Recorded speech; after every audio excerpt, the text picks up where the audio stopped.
Hi everyone. Welcome back to Podcast for Beginners on the Study English with Sin channel. I'm your host, Sin, and today, we're diving into one of the most common struggles for English learners. Why can we understand English but can't speak it fluently? To make this relatable, here's a conversation between Mark and Sarah. Pay close attention to their discussion because we'll unpack it with helpful vocabulary, tips, and activities to boost your speaking confidence.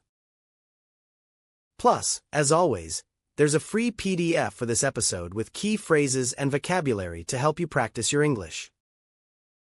So, grab your notebook, and maybe silence your phone, and let's get started.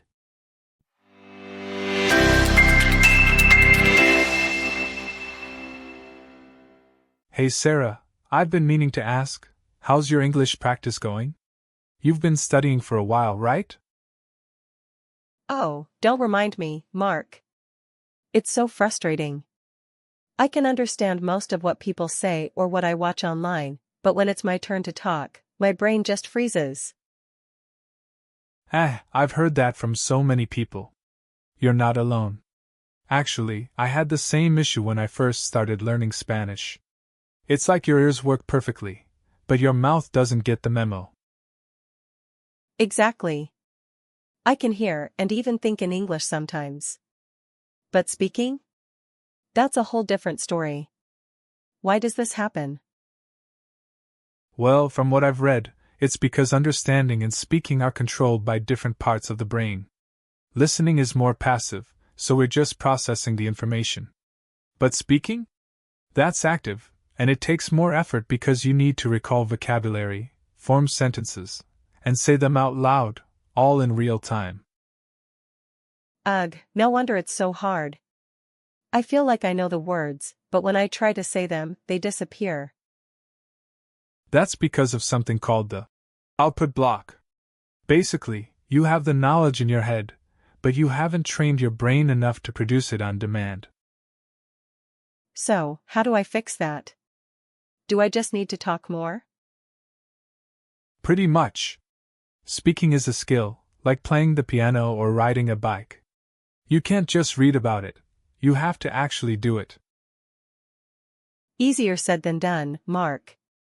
Where am I supposed to find someone to practice with? I don't exactly live in an English-speaking country. True, but you've got options. Have you tried language exchange apps? You can connect with native speakers who want to learn your language, so it's a win-win. Oh, I've heard of those. But I'm kind of shy about speaking to strangers. That's totally normal, but think of it this way, they're probably just as nervous as you are. Plus, starting with casual conversations can help build your confidence. Maybe I'll give it a try. But what if I make a lot of mistakes? Oh, you will make mistakes. It's part of the process. But honestly, no one expects you to be perfect. Most people will just be impressed that you're trying. I guess that makes sense.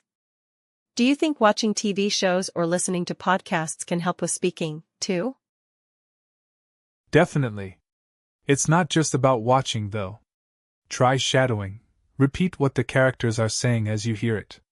It helps with pronunciation and getting used to the rhythm of the language. Oh, that sounds fun.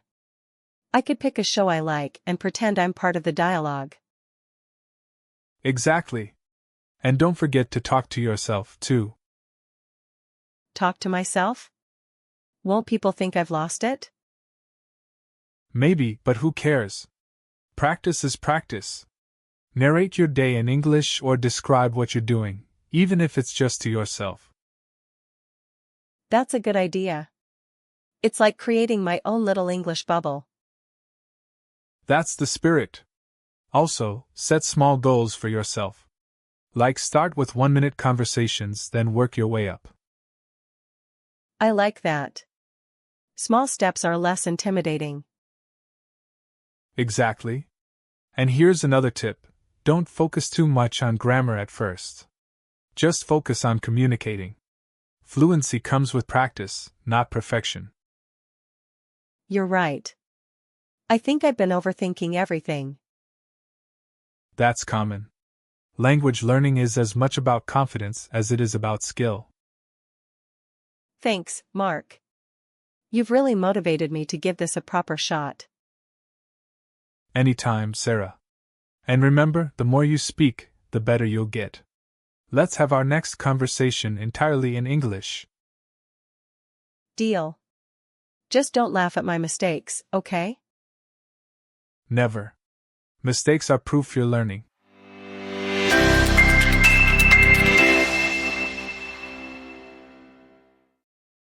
What a fantastic conversation! Let's unpack this with vocabulary, tips, and questions to help you understand and practice better. Key vocabulary. 1. Output block. A mental barrier that prevents fluent speaking despite understanding the language. 2. Passive versus active skills. Passive skills like listening require less effort than active skills like speaking. 3. Shadowing. Repeating what you hear to improve pronunciation and fluency. 4. Confidence. Belief in yourself. Essential for fluency. 5. Narrate. Describe events or actions aloud as they happen. Top tips. 1. Practice with small goals. Start with short conversations and gradually increase their length. 2. Shadow TV shows or podcasts. Mimic native speakers to improve pronunciation and rhythm. 3. Narrate your day. Describe daily activities in English to create a practice routine. 4. Use language exchange apps. Connect with native speakers to practice real-life conversations. 5. Focus on communication, not perfection. Fluency improves with practice, not perfect grammar.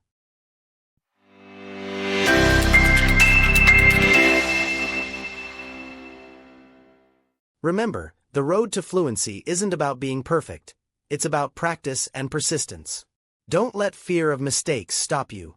Every word you say in English is progress. Thank you for tuning in, and don't forget to check the description for free resources to help you on your English journey. See you in the next episode.